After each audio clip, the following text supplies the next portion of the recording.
Bunny Bundles. Today is January 16th, 2013, which means that we are fastly approaching Katsucon 2013. Katsucon! I hope you're excited because I know I am definitely excited. So today we're going to be going over Katsucon Survival Guide. Tips, tricks, things that I've learned over going to Katsucon for the last 3 years or so. I'm also going to be going over a couple of guidelines just from the Katsucon website, just as a refresher for all of you guys, as well as talking about my personal experiences and what to do and what not to do. So let's get started. Let me just start out by saying that Katsucon is actually one of my favorite conventions that I go to. It's got great photo shoot places. It's not too crowded, but it's not too small. It's a very good size, though I think it's going to be a lot bigger this year from what I'm hearing and how many people are going this year.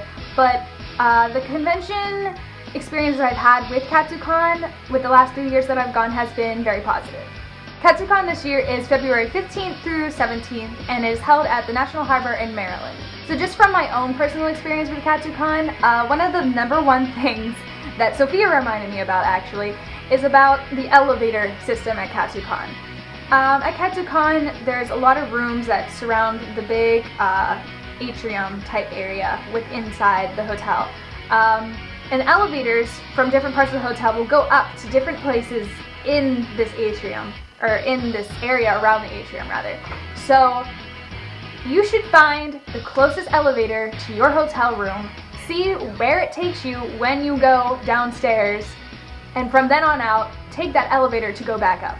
Because if you do not take that elevator that's closest to your hotel room, you could be walking around in those hallways at Katsucon for at least 5 minutes trying to get back to your hotel room. It's happened to me before. It's just a big giant maze up there. So keep in mind which elevator you want to go up. I mean, obviously if you don't mind walking around for 5 minutes in a hallway, power to you to go whatever elevator you want. But just as a tip, find the elevator you should be taking, take that always, and you'll have a lot of an easier time getting back to your hotel room. Tip #2. Okay, so you guys might recall that Sophia and I have this saying where we talk about how raves smell like cancer. That saying originally stemmed from Katsucon about 2 years ago. So tip #2 is kind of a general convention rule, but let's just apply it more so to Katsucon.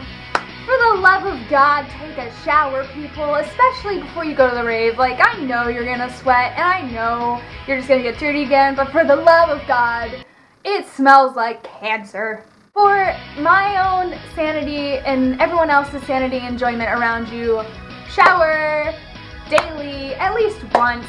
Okay, thanks, bye. When you get to the convention, I know you're going to be super excited and you want to go do this and you're going to want to go do that and you're going to want to get in your cosplay and it's going to be amazing. Before you do anything, get your badge, and to get your badge, be prepared to wait in a line.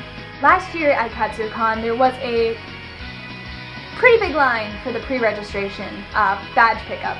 So the people who had previously registered online had to wait in about a 45-minute line to get their badges, and this was at around 7 p.m. Friday night.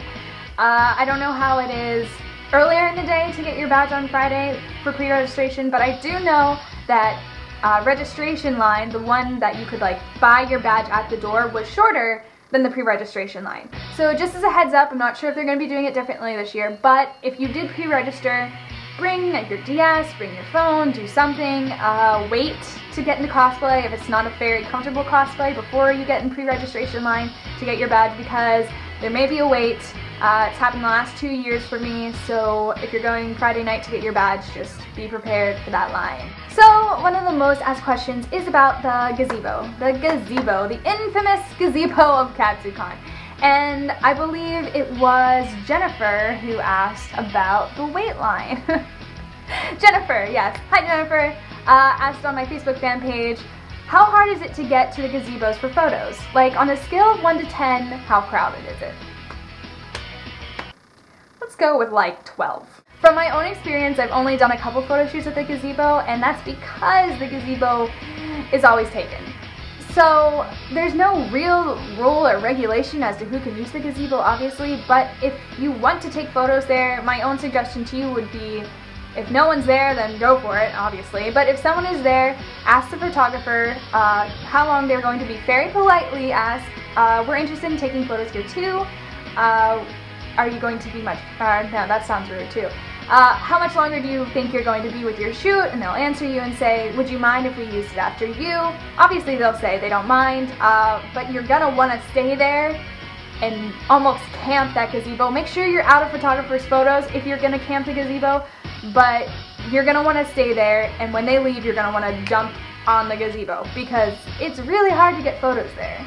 Even though you see a ton of the photos, right, of the gazebo online because it's infamous for Katsucon, it is very hard to get photos there. I suggest waking up very early, not only because the gazebo will probably be free, but the lighting in the atrium with the gazebo is going to be at its most peak hour within the morning hours. So I would say wake up early, go to the gazebo, do your photo shoot, and have it over and done with, and go enjoy the rest of the con. Tiffany asked main points of interest for the convention. I would say those are the Photoshoot locations. The gazebo outside, down by the atrium fountain, the little town area that you have. I think that is the main attraction with Katsucon. The masquerade, I went last year. I haven't gone to a masquerade in a really long time, but I went to one last year. It was okay. This year's gonna be pretty more exciting. More exciting. This year it might be a little bit more exciting. I know a couple people who are going to be in the masquerade, so if you guys want to come check out the masquerade at Katsucon, please make sure to do so this year because it's going to be awesome, and I guarantee it. Other than Photoshoot locations, the masquerade, of course the Artist Alley and Dealer's Room. Artist Alley at Katsucon is always pretty good, from what I've seen in my own personal interests. Dealer's Room, yeah, Dealer's Room is typical. I've never really seen anything that's blown my mind in the Katsucon Dealer's Room, so, but I mean it's good. It's just as good as every other convention, so. But yeah, definitely check out the Artist Alley for sure, Dealer's Room, Masquerade, and take advantage of those photo shoot locations. One of the most common questions I got from you guys was places to eat, places around Katsucon that you can take advantage of. Well, I have something just for you guys that I found on the internet.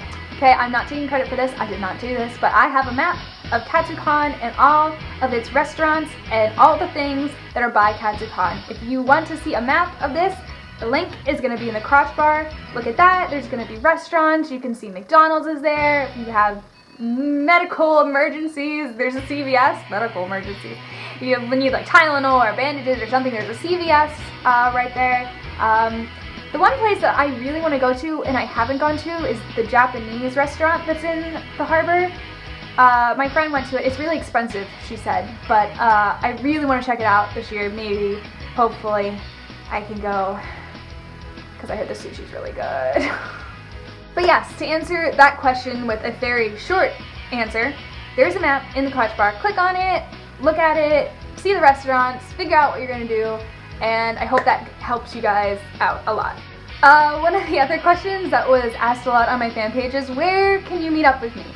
The GTD Gathering has not yet been decided what time and what day we're going to be doing it because a lot of GTP this year is going to be in the masquerade.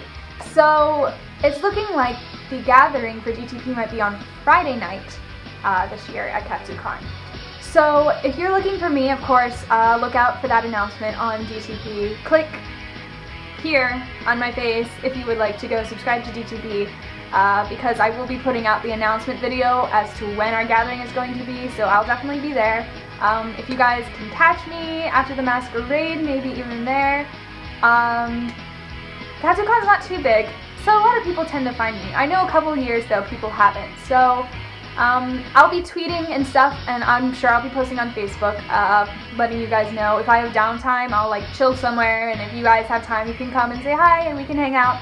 I still want to have a kigurumi party, like legitimately. We should do that.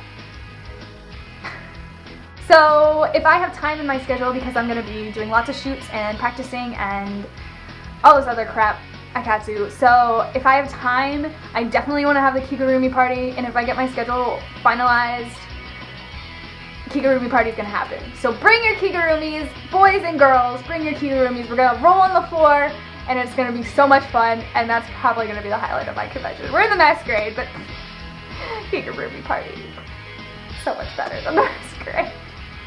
So right now I just want to go over general rules really quick from the Katsucon website.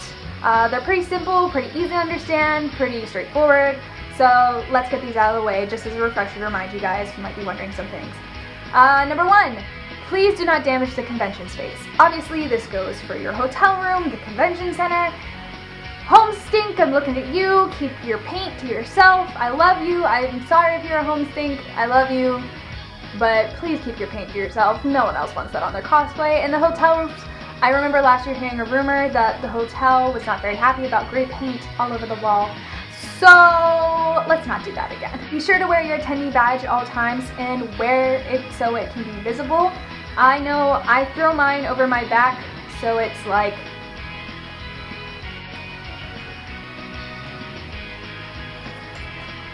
I usually throw mine over my back so it's like this, because if people ask to take a photo of your cosplay, you don't want it interfering with your cosplay. So then it's just really easy enough to reach around when you're going in and out of places, show your badge, throw it back over your shoulder. Be really obnoxious about it too, that will be great. Throw it back over your shoulder and you're good to go. So it doesn't interfere with your cosplay and you can grab it at all times. Oh, that's a good one. Perfect. For the love of God, please stay off the main path to take photos. This is saying when you're in the hallway and you see that cosplay that you just have to take a photo of, ask the person politely, can I take your photo? And then direct them out of traffic, because it is one of the worst things, not only at Katsucon, but at any convention, when somebody asks someone in a hallway, can I have your photo? And then they insist on taking the photo in the middle of the gosh darn hallway, and then it holds up traffic for everybody. It's just common courtesy. If you see someone and you want to take their picture, take them off to the side, take their picture, and then go back to what you're doing. It's not a big deal. So just please step off the main path to take your photos at Katsucon or any convention everywhere. Also, I want to mention this one to you guys. For all my raver bunny bundles out there, the glow stick policy at Katsucon, there are no glow stringing, poi swinging, etc. For safety reasons. I know a lot of conventions have been stating this already, but just as a reminder, you cannot do that at Katsucon as well. Remember, in your hotel room, there are other hotel rooms next to yours. I will say this and mention this rule because I have been next to noisy hotel rooms and it's not a fun time. So as much fun as you're having at Katsu and as great as it's going to be and as amazing and as hyper and as excited as you're going to be, if you really have that much energy left, I would say to stay down in the convention area. Leave it there. When you go up to your hotel room, be courteous of the people who are staying next to you. You know, people don't go to sleep at 7 p.m., but after 9 p.m., not everyone at that hotel is a convention goer either. So keep that in mind as well. Be on your best behavior in the hotel room. And for the love of God, don't be screaming at 3 a.m. because I will find you. And I'll probably throw something at you or something, and it won't be pretty. Alright, Bunny Bundles, I hope that helped you out. Some of the questions I got on my Facebook fan page were very general convention questions, so I tried to keep them out of this video this time. In the future, I may be making a general FAQ, what to do, what not to do at anime convention sort of video. So if I didn't answer your question, that probably means it was a very general question to anime conventions. And keep that question in mind because I will answer it sometime in the future in that video. But this video was more specifically for Katsucon. So that's all I have to say. Hopefully I can edit this down to be short enough. But thank you everyone for watching. I hope I see a lot of you guys at Katsucon 19 and I'm really, really excited. Come out and see us in the masquerade and cheer really loud because we're working on it. It's a stressful situation. Never been in a masquerade before. Okay guys, I love you. I will talk to you later. Bye!